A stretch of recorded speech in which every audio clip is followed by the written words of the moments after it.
How to edit photos on Canva. Hi everyone, it's Sophie here to assist you today. Without any delay, let's jump right in. First, open Canva. Log into your account, then click on Create Design or simply click on Upload. After clicking on Upload, you'll find this kind of screen pop up.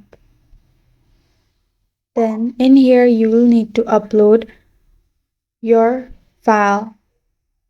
Simply select the picture you want to edit.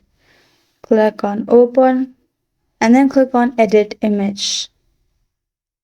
After that, you can crop the image,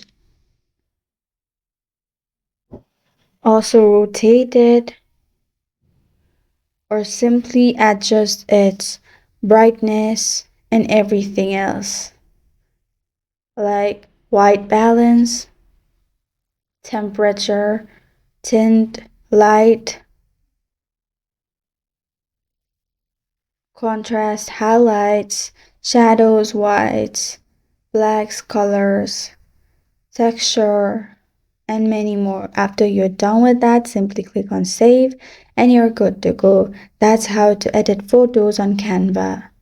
Thank you for joining me today. If this video helps you out, please leave a like and subscribe for more. Got a question or want to suggest a topic? Comment below. I am Sophia signing off until next time.